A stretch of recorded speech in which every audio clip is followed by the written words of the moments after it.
बिस्मिल्लाहिर्रहमानिर्रहीम। अस्सलाम वालेकुम। मैं हूं आपका मेज़बान वसी शाह और आप देख रहे हैं ज़बरदस्त।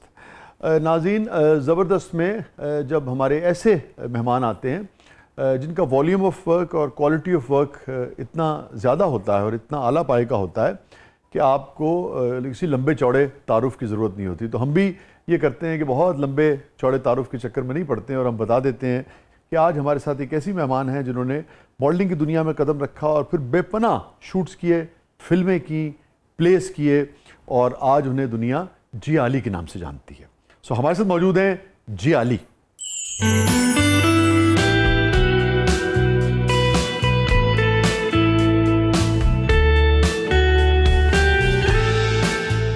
तुम्हारी आंखों के ये लाल लाल टोरे छोड़कर मैं कहाँ चली जाऊं, स्वीट हार्ट।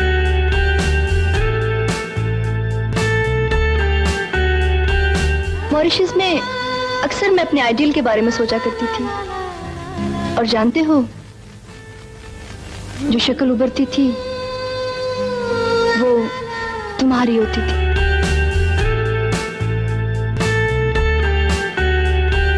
तो तुम्हें क्या लगता है साइन, अगर तुम हमें नहीं बताओगे तो हमें पता ही नहीं चलेगा?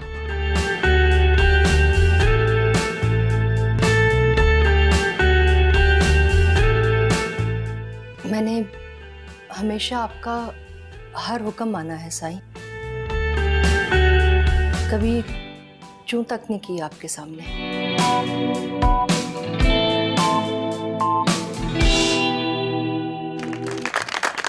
Welcome to the show Jiya.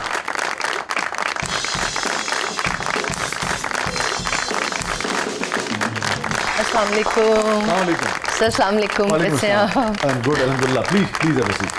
Thank you.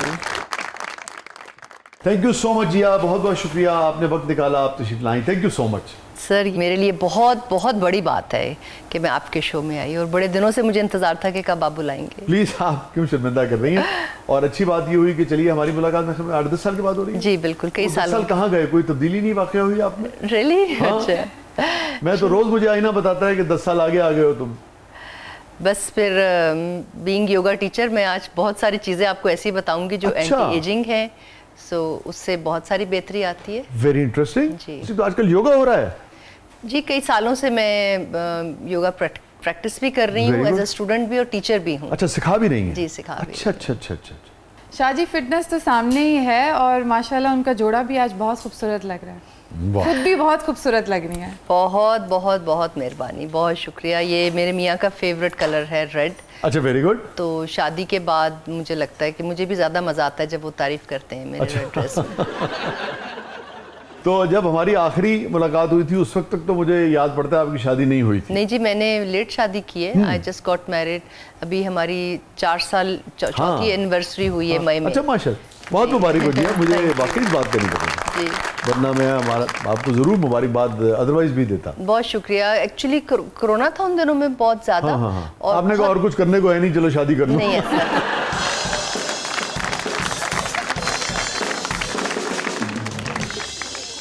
ऐसा नहीं था, मेहमान कम बुलाने हुए, सिर्फ निकाह किया। ये भी आपने सोचा होगा कि अच्छा है, मेहमान बुलाना नहीं पड़ेगा। नहीं, मैं वैसे भी मैं समझती हूँ, मुझे शायद ये मेडिटेशन और योगा और ये सारे प्रोसेस के बाद 20-22 साल से मेरे में वो पागलपन वाला दिखावा वो पहले भी नहीं था, अभी भी नहीं है।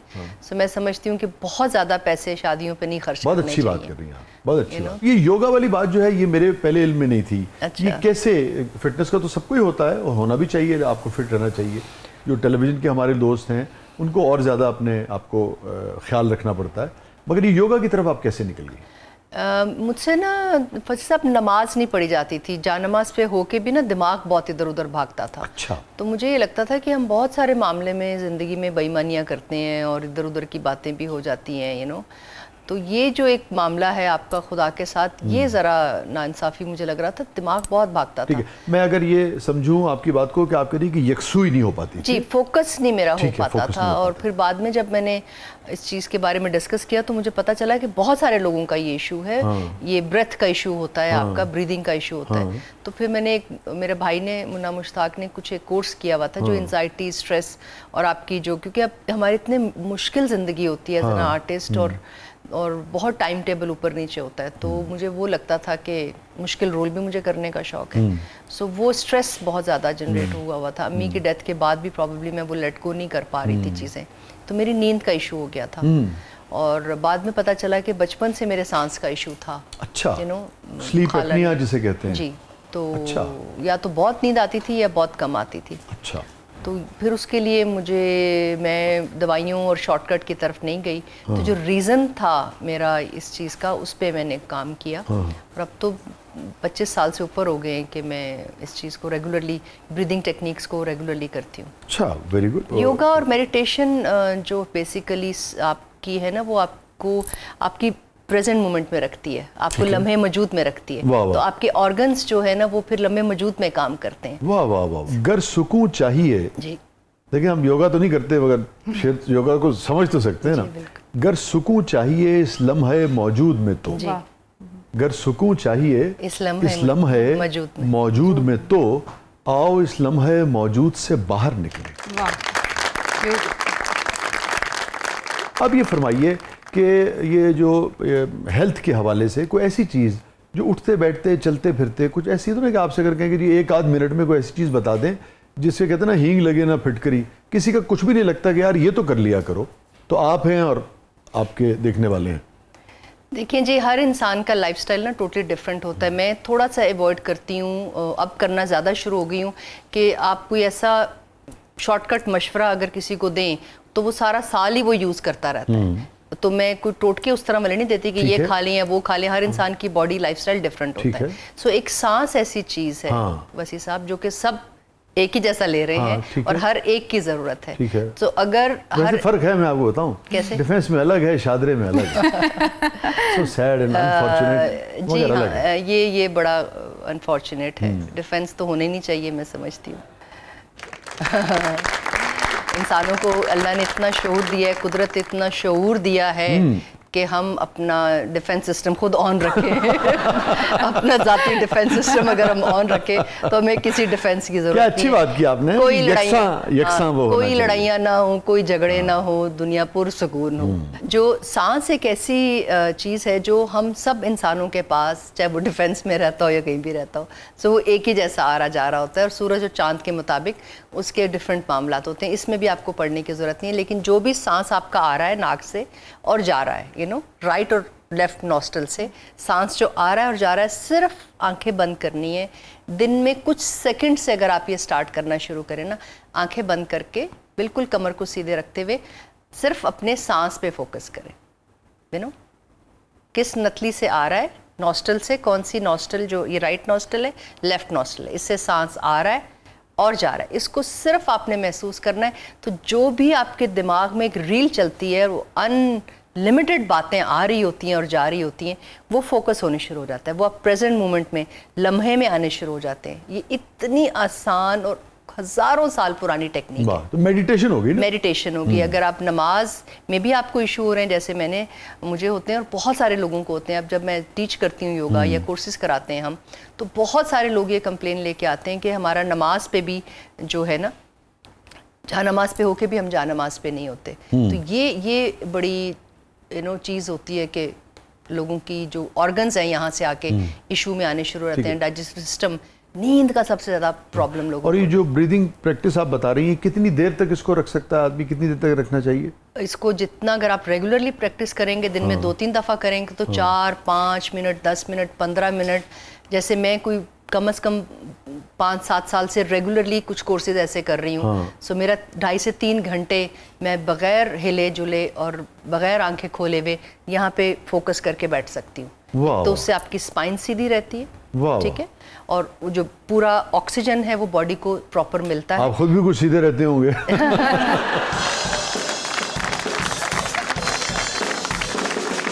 बिल्कुल, आपको पॉजिटिव रहते हैं ना, गुस्सा नहीं आता है, आपकी नींद बेहतर रहती है, आपको बहुत ज़्यादा दवाइयों, डॉक्टरों के पीछे नहीं भागना पड़ता। अच्छा, इसमें बड़ी इंटरेस्टिंग बात आपको बताऊँ, वो अशरफ साहब हमारे जो निंजा मास्टर हैं बड़े, वो भी बड़े योगा सिखाते हैं। वो आए तो इसी तरह हमने उनसे पूछा, तो हमारे पीसीआर में जो प्रोड्यूसर है शब्बीर साहब, उन्होंने फ़ौरन उसकी प्रैक्टिस शुरू कर दी। 30 सेकंड के बाद एक आवाज़ है कि लगे सर शब्बीर साहब गिर गए। शुरू में ये होता है जल्दी नहीं करनी, 30 सेकंड ज़्यादा हम देखें, हम सारी ज़िंदगी से पता क्या कर रहे हैं, हम ज़बरदस्ती कर रहे हैं अपने साथ। वो नेचुरल चीज़ें जो बॉडी मांगती है या वो चाहती है, उस तरह ज़िंदगी नहीं गुजार रहे। सो जो फोर्सफुली आप अपने साथ कुछ भी करेंगे, कोई भी पॉस्चर करेंगे, वो आपको नुकसान नहीं पहुंचाएगी, चाहे वो खुराक है, चाहे वो कोई भी चीज़ है। बहुत अच्छा लग रहा है। मैं चूँकि मेरी जो आपकी आखिरी मुलाकात थी, मेरा अगर हाफजा ठीक काम कर रहा है तो मुबशिर को प्ले कर रहे थे, तो वहाँ गालिबन मुलाकात थी सेट के ऊपर या किसी जगह, मेरा वो स्क्रिप्ट था। तो मुझे बड़ा अच्छा लग रहा है। मैंने सोचा भी नहीं था कि जब 8-10 साल के बाद मुलाकात होगी तो वही जो लड़की है वो एक फ़लसफ़ी बन चुकी होगी है। रियली अगर आपको लग रहा है तो मेरे लिए नहीं, तो मुझे बहुत ही अच्छा लग रहा है। और मैं ये चाहूँगा कि लोग हम सबको ये सीखना चाहिए कि ज़िंदगी की हर मोड़ पे जब हम तक आप अपनी ज़िंदगी खुद आसान नहीं करेंगे ना, आप किसी को और हर मोड़ पे हम ये तय कर सकते हैं कि हाँ मुझे अगले 10 साल में ये फलाना इल्म सीखना है और उसको पढ़ना है, उसको सीखना है, संजीदगी से सीखना है, और अगले 8-10 साल में मैं उस इल्म में इतना माहिर ज़रूर हो जाऊंगा कि एक संजीदगी से एक बात कर सकूं और पता लगे कि हाँ यार मैं इस इल्म को अच्छा खासा जानता हूँ। मेरी बहुत तालियां आपको, मुझे बहुत खुशी हुई और हर शख्स को ये सीखना चाहिए। बिल्कुल ये सीखना चाहिए। ये फ्री का एक इल्म है और ये हज़ारों साल, और ये हमारी हर इंसान की ज़रूरत है। वो तो आपने एक चीज़ का इंतखाब किया ना। मैं तो कह रहा हूँ ये जो सीखने का फैसला आपने किया तो बहुत कि मैं योगा सीखूंगी। आप कहते हैं मैं, कोई शख्स कहता है मैंने फर्नीचर बनाना सीखना। वो कहते हैं ना ज़रूरत इजाद की माँ है। तो हमें अपनी मेंटल फिजिकल हेल्थ पे इस कदर काम करना ज़रूरी है, अपने आप पे काम करना ज़रूरी है। हम हमेशा खुशियाँ बाहर ढूंढते हैं, बहुत अच्छी सुकून बाहर ढूंढते हैं। अब आपने मोहर लगा दी कि मैं फलसफी हूँ। तो ये सब कुछ आपके अंदर होता है। अगर आपके ऑर्गन्स डिस्टर्ब हैं, आपका ब्रेन को अगर प्रैक्टिकली साइंस के उसमें जाएं तो आपके ब्रेन को प्रॉपर ऑक्सीजन नहीं मिल रहा। तो आप जिया, आपने तो एक फिल्म स्टार आप हैं, आप थी, आपने एक जिंदगी गुजारी फिल्म स्टार की, और अब हमारे यहाँ फिल्म नहीं बन रही, मगर आज भी आपको लोग कहते होंगे, हो सकता आप कर भी रही हो और करेंगी भी काम। ये जो आपने बात की, बड़ी अहम बात है। ये बात तो लोग सुनते पढ़ते रहते हैं, मतलब ये भी बात तो बड़े अहम लोगों को हमारे मुल्क में समझ नहीं आती कि हम खुशी बाहर से क्यों तलाशते हैं। इस चीज़ में क्या खुशी है कि जिया की गाड़ी है, जिया का फलाना वो है, फलाना वो। असल में तो देखे ना, वो आप सिर्फ इस चीज़ से खुश हो रही हैं कि वसी ने ये देखा कि मेरी गाड़ी है, या वसी ने देखा या फातिमा ने देखा कि सूट है। मैं एक मिसाल दे रहा हूँ, और वो ये चंद सेकंड की है, मगर वो जो अंदर से एक बेचैनी है, एक तूफान है, एक बिखराव है, उसको हम इकट्ठा नहीं करते, वहां से हम खुशी नहीं लेते। इसकी क्या वजह है और ये आपने कैसे दरियाफ्त किया? क्योंकि आप तो एक रोशनियों की, ग्लैमर की दुनिया से, जिसमें दौड़ है, जिसमें चकाचौंध है, जिसमें फोटोशूट्स हैं, हाँ जी, सब दिखावा ही दिखावा है ना। मुझे ये लगता है कि स्कूल के बाद या यूनिवर्सिटी के बाद या कोई डिग्री लेने के बाद हम समझते हैं कि हमें सब कुछ आ गया है। हम वो कब्र तक जाने के जो सीखने का अमल है वो ख़त्म कर देते हैं, या हम लोग फिर ये कहते हैं कि ये तो हमारे लिए नहीं है, लाइन ड्रॉ। अभी के हमारे प्यारे नबी ने ये कहा कि अगर आपको इल्म हासिल करना है तो आप मतलब किसी भी चीन तक भी जा सकते हैं। ये बहुत सारी ऐसी बातें सुनी कही गई हैं बचपन में कि इल्म हासिल कब्र तक करना चाहिए आपको, गोद से गोर तक। जी। तो ये बहुत ज़रूरी है कि हम अपनी हेल्थ, अपनी मेंटल फिजिकल हेल्थ को जब तक गौर नहीं करेंगे, और जितनी पुरानी रिसर्च है ना, जो बहुत पुरानी है रिसर्च, साइंस अब उसको डिस्कवर कर रही है और अब उस पर काम कर रही है। और हमारे इस खत्ते में जो इतने बड़े ये सूफी गुजरे हैं, अगर हम इनसे कुछ नहीं सीखेंगे तो फिर बहुत मुश्किल है कि हम एक बेहतर इंसान बन सकें। बहुत अच्छे। नाज़रीन, एक बहुत ही मुख्तलिफ, मेरे ख्याल में जिया अली से आज आपकी मुलाकात हो रही होगी। आपने इन्हें हमेशा चकाचौंध की दुनिया में देखा है, हमने भी इनको ऐसे ही देखा है, हम भी इनको ऐसे ही जानते थे, मगर आज हो सकता है इन्होंने और भी जब गुफ्तगू की हो, मैं शायद मिस कर गया हूँगा कुछ, मगर मेरे लिए तो बहुत ही खुशी की बात है। मुझे बहुत अच्छा लग रहा है कि एक बहुत ही मुख्तलिफ, बहुत ही डीप थिंकिंग वाली जिया हमारे साथ मौजूद है। तालिब इल्म होना बहुत बड़ी बात है। हम सब अगर तालिब इल्म हो जाएँ तो मेरे ख्याल में हमारी बहुत बड़ी कामयाबी होगी, और ये कामयाबी हमें जिया के यहाँ नज़र आती है एक सीखने के अमल में। तो मज़ीद बहुत अच्छा लगेगा इनसे मज़ीद बात करके। कहीं नहीं जाइएगा, प्रोग्राम के अगले मरले में आपके लिए बहुत कुछ है। जिया से भी जानने की कोशिश करेंगे कि जब ये फिल्में कर रही थी, ड्रामे कर रही थी और शूट्स कर रही थी, तब भी अंदर से खुशी ढूंढने की कोशिश करती थी या तब खुशी इन्हें बाहर ज़्यादा नज़र आती थी? और मेरे ख्याल में फातिमा भी कुछ पूछना चाह रही हैं जिया से शायद, है ना? जी शाह जी। ठीक है, मगर वापस आके फिर हम फातिमा का भी सवाल लेते हैं। आप देख रहे हैं ज़बरदस्त प्रोग्राम के बदले में आपके लिए बहुत कुछ।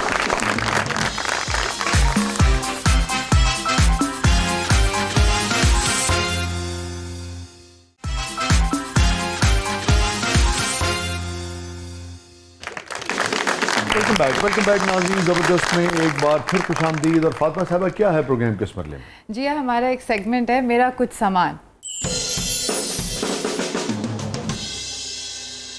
जबरदस्त, जरूर देखते मगर उससे पहले फातिमा कुछ पूछना चाह रही थी, तो मैं चाह रहा था कि पहले आप पूछ लीजिए, फिर हम बढ़ेंगे जादुई संदूक की तरफ, जिसको आप क्या कहती हैं? जादुई पिटारा। पटारा। वाह जी वाह। जी। ठीक है शाह जी। अच्छा, जैसे अभी जिया और आप बात ही कर रहे थे मेडिटेशन और योगा की, तो मेरा इनसे सवाल ये है कि जो ख़वातीन हमें देख रही हैं इस वक्त इस शो को, उनको बताइएगा कि योगा और थ्रू मेडिटेशन वेट पे किस तरह से कंट्रोल किया जा सकता है। आजकल जो हमारी ज़िंदगियां हैं ना, वो बिल्कुल आपने रिमोट कंट्रोल हर चीज़ होगी भी है। औरतें घरों में अपना उस तरह काम नहीं करती, और अगर काम कर रही होती हैं तो खुशी से नहीं काम कर रही होती, यू नो।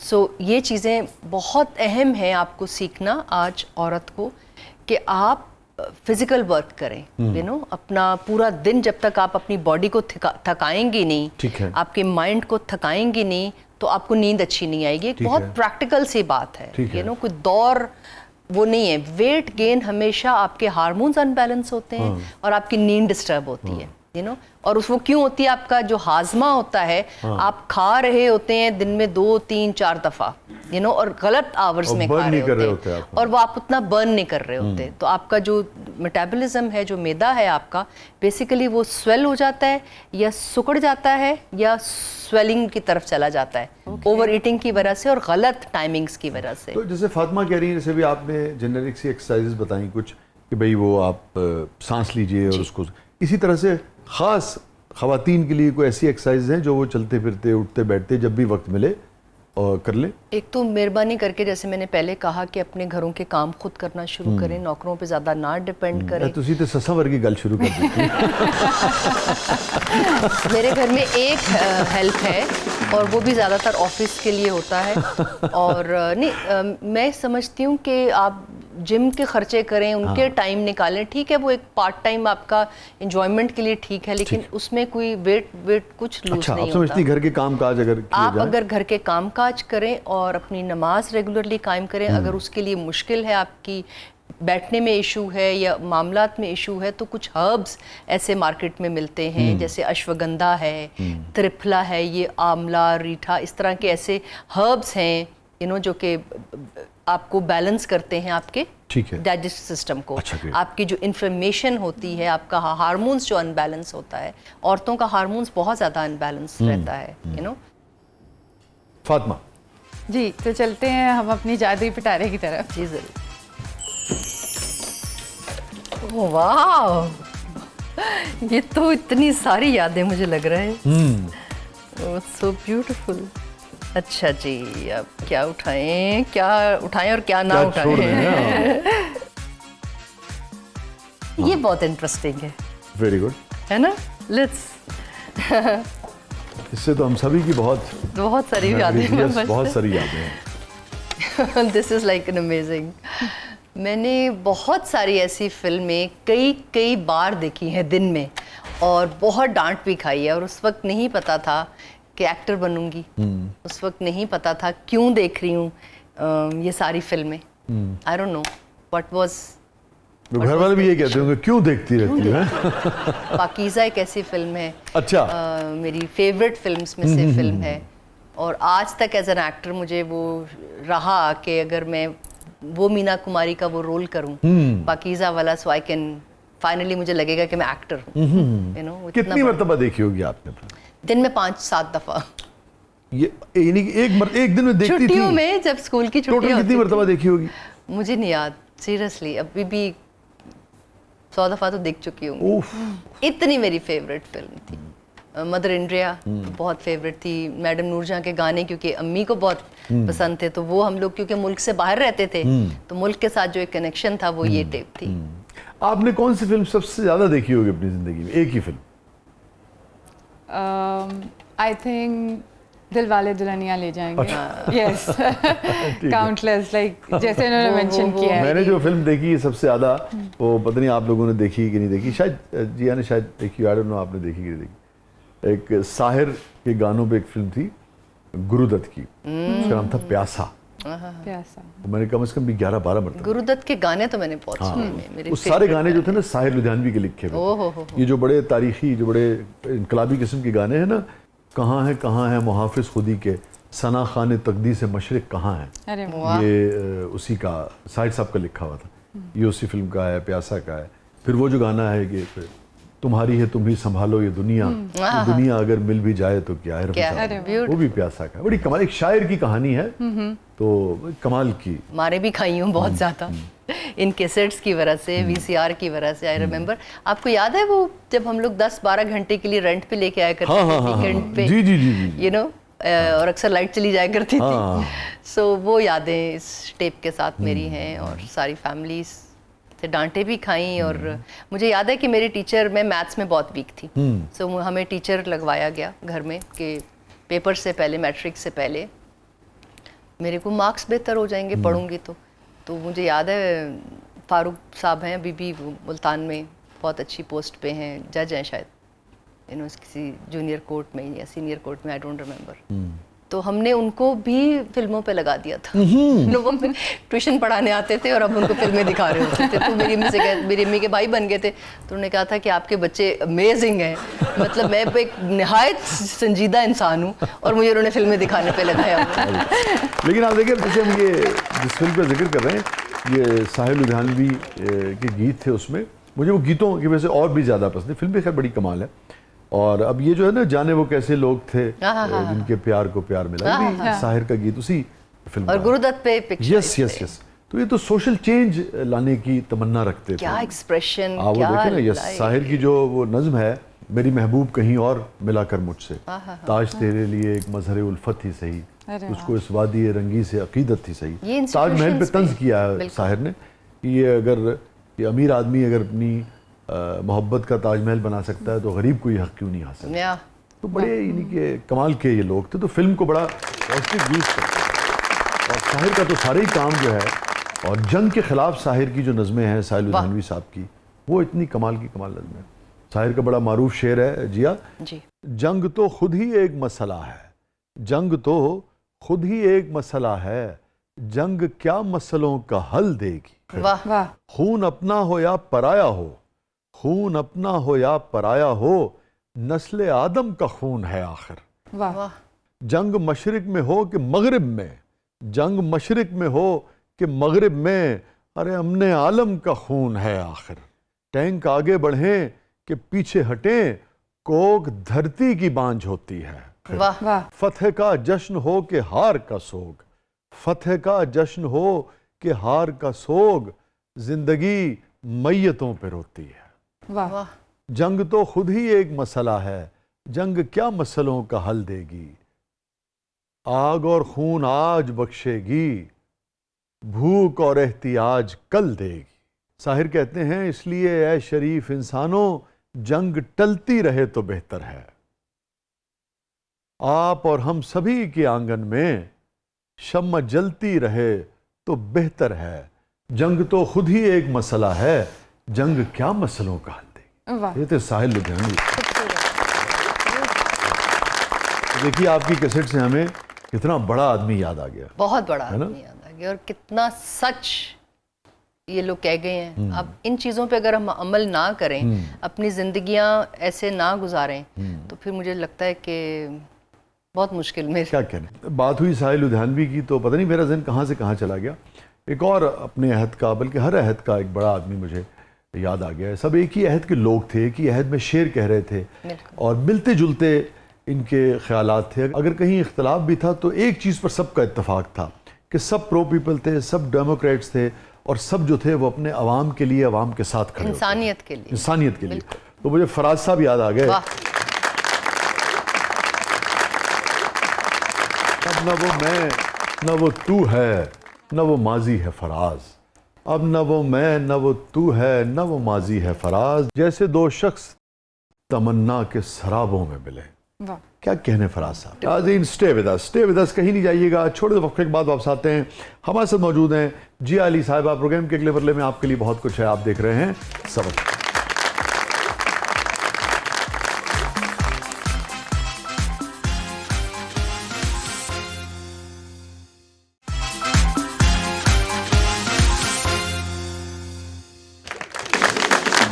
वेलकम बैक नाज़रीन, ज़बरदस्त में एक बार फिर खुशामदीद। और फातिमा, क्या है प्रोग्राम के इस मरले में?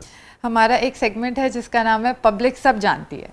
तो आए जानते हैं कि जिया से पब्लिक क्या जानना चाहती है। जी भाई, जिया से पब्लिक क्या जानना चाहती है?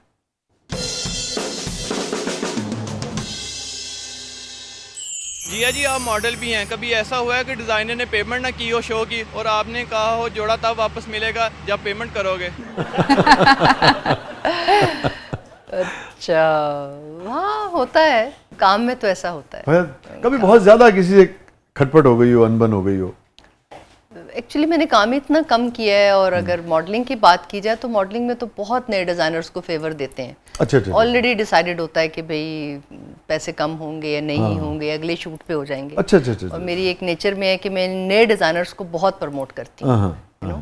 तो बहुत दफ़ा हुआ, अब नाम बताना बुरी बात है you know, इस वक्त। लेकिन हुआ कि कभी किसी ने बहुत ही तंग कर दिया आपको, कि आपको लगा कि नहीं भी ये तो बिल्कुल ही सर पे चढ़ा जा रहा है? फिर मेरा भाई फोटोग्राफर है। हाँ, वो पता है फोटोग्राफर कम और वो अपना थाई बॉक्सर जा रहा है। हाँ, तो वो खैर लड़ाई नहीं, फिर हम वहाँ पूरे कर लेते हैं। मैं नहीं कह रहा कि लड़ाई करते, मगर बैरल देख के हाँ, एक बार वो फिर मुन्ना जो है वो खुद ब खुद उनको हैंडल कर लेता है किसी न किसी एंगल से। एंड आई बिलीव कि कोई किसी का अगर हक मारता है तो उसके पता नहीं किस एंगल से निकल जाते हैं, और कुदरत आपको कहाँ से नवाज देती है। आर्टिस्ट कहाँ है? मैंने इतना कोई टेंशन नहीं लिया इस बात का। ठीक है, मगर मुन्ना है ना? भाई है ना।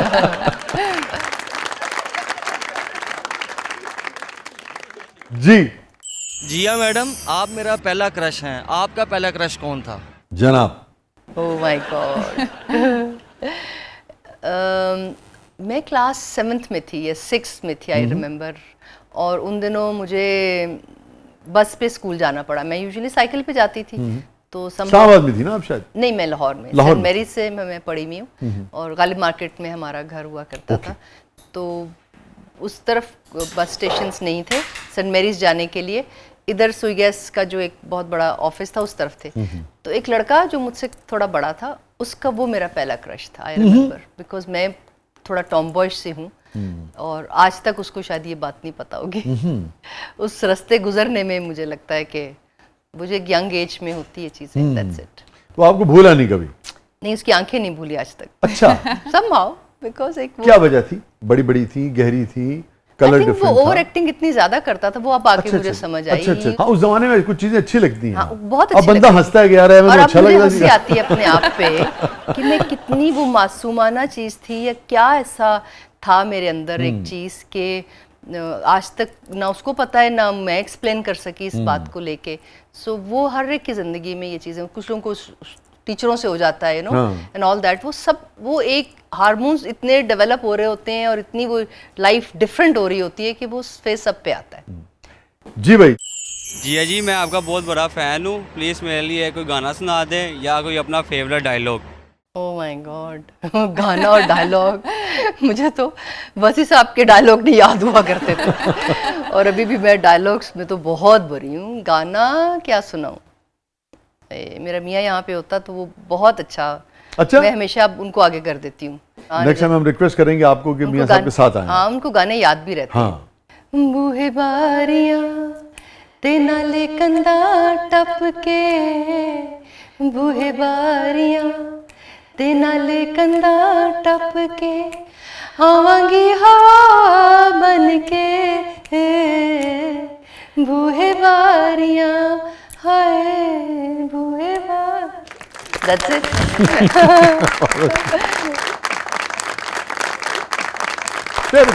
कहीं नहीं जाइएगा, छोटे से वक्त के बाद वापस आते हैं प्रोग्राम के मतलब में आपके लिए बहुत कुछ है। आप देख रहे हैं जबरदस्त।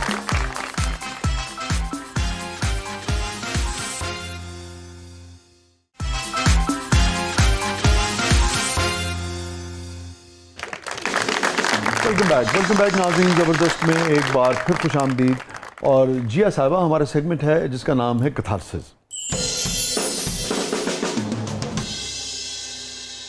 एनी रिग्रेट इन लाइफ जिया?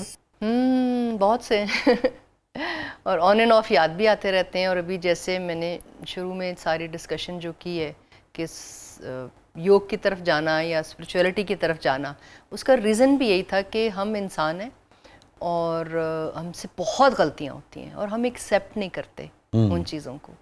सो मेरी तो बहुत सारी यादें हैं, गलतियाँ हैं।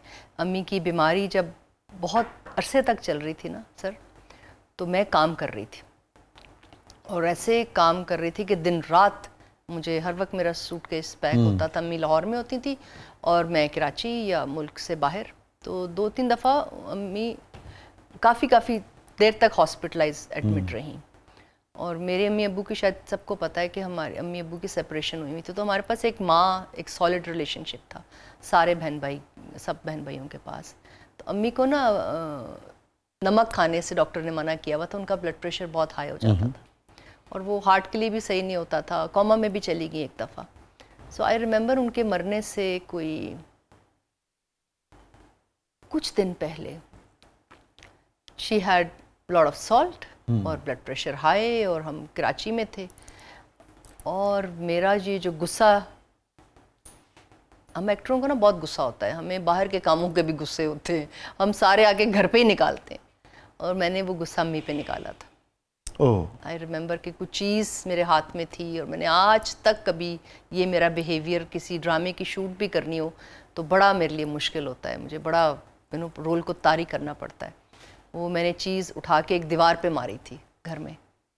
और उसके बाद जब उन्हीं दिनों में अम्मी की डेथ हुई ना, तो आप बिलीव करें कि मैं 3 दिन तक रोई नहीं थी। मैं सदमे में चली गई थी, इस खौफनाक सदमे में चली गई थी। शायद वो तकलीफ़ थी मेरे अंदर कि मैंने ऐसा बिहेवियर क्यों किया।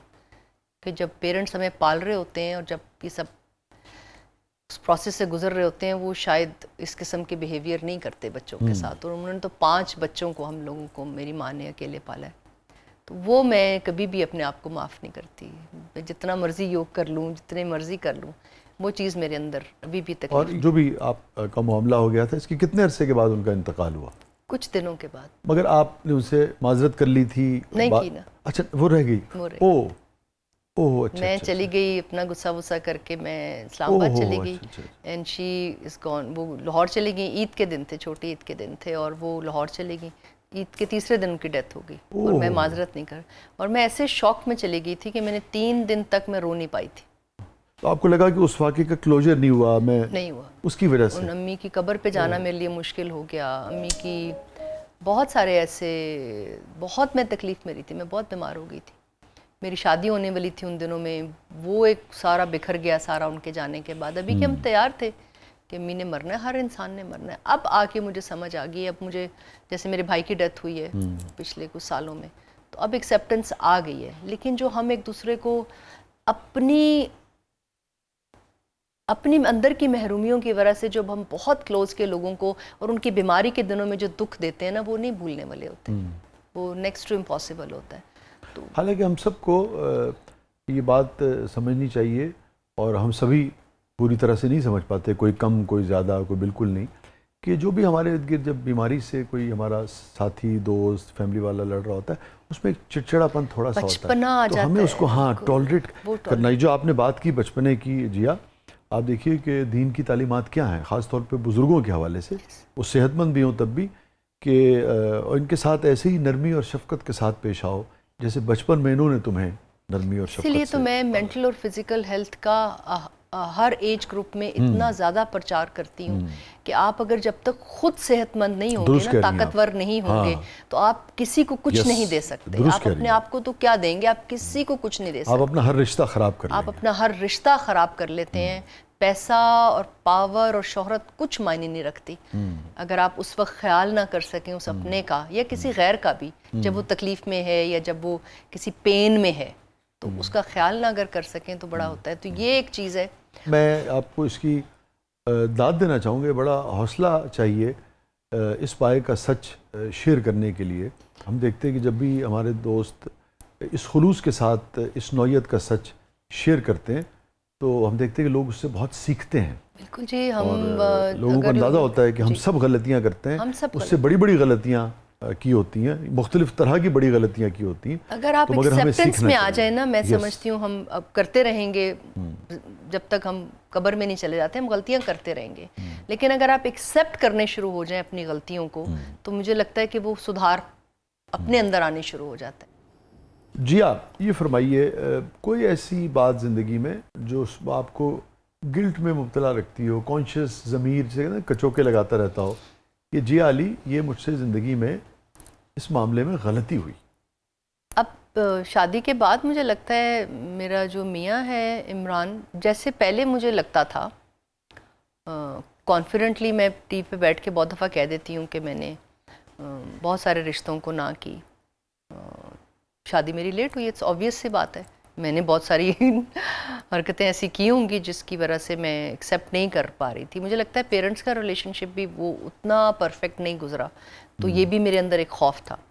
रिश्ते से डर गई थी आप? इस रिश्ते से डर गई थी मैं, और बड़ी परफेक्शन वाली एक मामलात की तरफ चल पड़ती है इंसान की, यू नो, जो आपका वो होता है। सो वो मुझे लगता है अब शादी के बाद जो एग्जैक्टली जिन चीज़ों से मैं डरती थी, और इमरान की, मेरे मियाँ की दो एक्सट्रीम साइड्स हैं, यू नो, और मुझे लगा कि ये मेरा एक सिर्फ खौफ था, यू नो, ये मेरा एक सिर्फ खौफ था।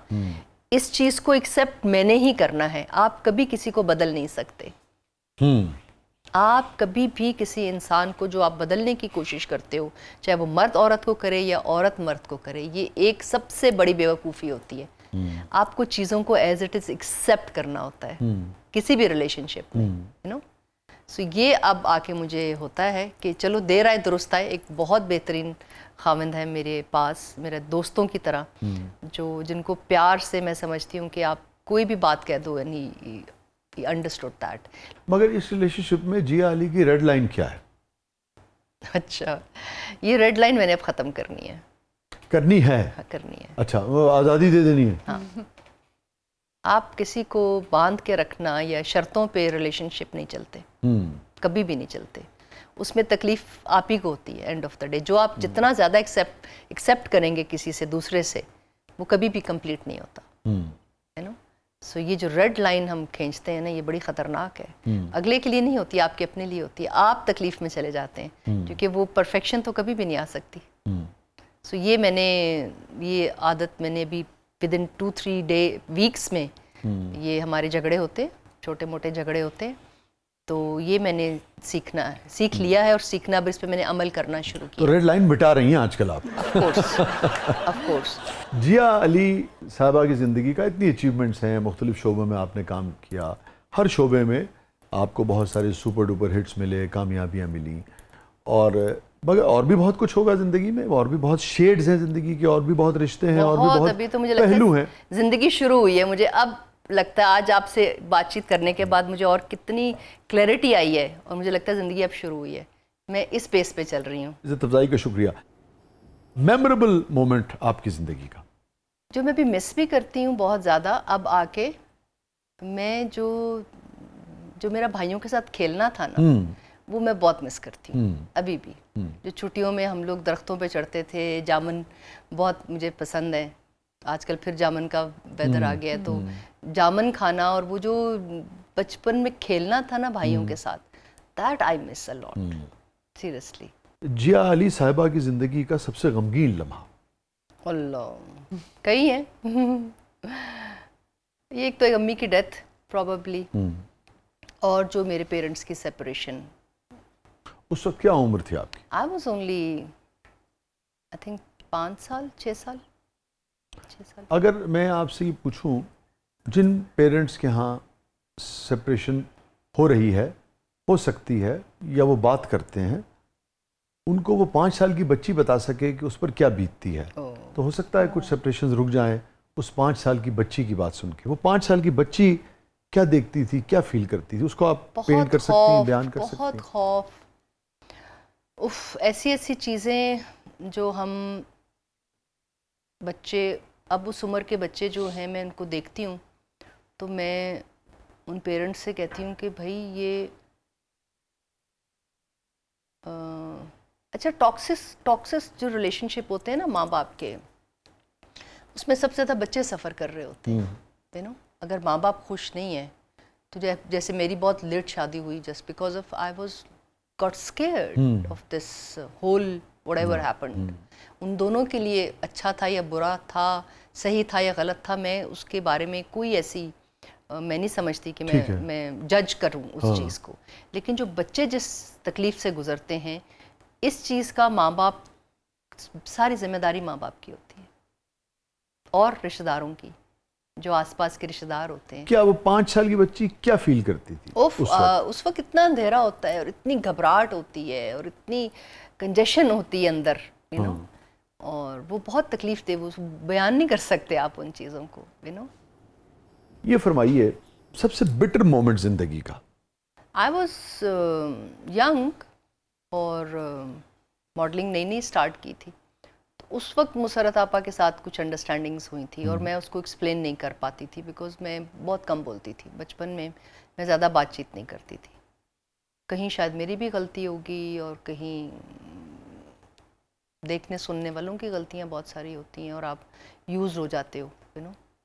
वो भी बहुत डिस्टर्ब थी उन दिनों मुसरत आपा, और अल्लाह का शुक्र है कि बाद में मैंने इतने सब्र से उस चीज़ को गुजारा। अम्मी की परवरिश ऐसी थी, मेरे स्टेप फादर बहुत समझदारी से उन्होंने इस चीज़ को लेके चले। तो फिर मुझे याद है कि मुसरत आपा की मेरी जब बहुत लेटली कहीं शो पे मुलाकात हुई, so we hugged each other. कोई इख्तलाफ हो गया था आप दोनों का? जी। अच्छा, ठीक है। मगर वो फिर एमिकेबली, वो फिर बहुत टाइम लगा, लेकिन वो अल्लाह का शुक्र। मगर वो जो उनसे इख्तलाफ था वो आपकी तल्ख यादों में? वो बहुत तल्ख याद, बिकॉज मैं बहुत छोटी थी और मैं उस चीज़ को एक्सप्लेन नहीं कर सकती थी। कहीं अगर मेरे से कोई गलती हुई या मिसअंडरस्टैंडिंग हुई, वो बहुत बड़ी बात बन गई थी। और बाद में सब ने रियलाइज़ कर लिया कि अगर मेरे पे जो इल्ज़ामात लगाए जाते थे उस दौर में, अगर वो वाकई मेरी पर्सनैलिटी होती तो मैं शायद अब तक उसको वैसे ही लेके चल रही होती। अच्छी बात यह है कि आपका फरमाना यह है कि फिर रिकन्सिलिएशन हो गई और दोनों बहुत ज़बरदस्त, बहुत अच्छी बात है कि दो लोग आपस में, कोई दूसरा बीच में नहीं पड़ा, कुछ नहीं हुआ। 1 to 1 जो एक अंडरस्टैंडिंग होती है और वो जो एक रिस्पेक्ट का एलिमेंट है मुसरत आपा के लिए, वो आज भी मेरे लिए उसी तरह है। उन सारी इश्यूज एक तरफ, लेकिन वो जो जिस तरह उन्होंने मुझे मॉडलिंग में हेल्प किया, मेरी अम्मी से इजाज़त ली, सब कुछ लिया, वो मैंने टोटली दोनों चीज़ों को डिफरेंट आहिस्ता आहिस्ता कर लिया, क्योंकि मैंने बहुत सारे लोगों को बीच में पढ़ने नहीं दिया उस लिहाज से। ये मैं आपके इस तजुर्बे से, अब मैं उस आपके और मुसर्रत साहबा के हवाले से कुछ नहीं पूछ रहा, मैं सिर्फ ये जानना चाहूँगा कि ये जो लोग बाज़ों का सारी ज़िंदगी इख्तलाफ हो जाता है, इंसान है, आपका अपना पॉइंट ऑफ व्यू होता है, दूसरे का अपना पॉइंट ऑफ व्यू होता है, मगर हम उसको पाले रखते हैं, मरते दम तक पाले रखते हैं। क्या मेरे जनाजे थे भी नहीं, या मैं नहीं जाना, आपने से तो उन्होंने आपका कहना ये है कि इसको ख़त्म किया, हक किया, मिले। ये कैसे कर पाता है इंसान? इसके लिए किस किस्म की रियाजत, किस किस्म का रवैया होना चाहिए, किस किस्म की सोच होनी चाहिए जो आगे बढ़ के टूटे हुए रिश्तों को जोड़ दे? लोग कभी कभी जो है ना, यहाँ से घुट जाते हैं, अंदर से सख्त हो जाते हैं, यू नो। आप अंदर से इन सारी तलखियों की जो आपके एक एक्सपीरियंस होता है, वो आपको बहुत सख्त कर जाता है, यू नो, अंदर से सख्त कर जाता है। तो आप उसको माफ़ नहीं करना चाहते, यू नो, बेसिक तो यही है। जी, तो अंदर से नरमी कैसे पैदा की जाए कि आप माफ़ी की तरफ जाएं या दोबारा गले लगाने की तरफ जाएं? हम लोग कुछ कोर्सेज भी करते हैं। अच्छा, मैं कुछ कोर्सेज हैं जो आपके अंदर से जो सांस की मशकों के ज़रिए आपके बॉडी में जहाँ जहाँ आपकी एनर्जी ब्लॉक है, यू नो, ये एनर्जी की ब्लॉकेज होती है कि बहुत यंग एज में अगर इस तरह के ट्रॉमा से आप गुजरे, माँ के पेट में रहते हुए आप इस तरह के ट्रॉमा से गुजरे, तो उसमें जो पुरानी हज़ारों साल पुरानी टेक्निक्स हैं, सांस की ब्रीदिंग के हवाले से, फिजिक्स के हवाले से ऐसे कोर्सेज हो रहे हैं। तो आप ये कहना चाह रही हैं कि जो मुआफ़ करने में योगा मुआवनत करता है, ये कह रही हैं आप?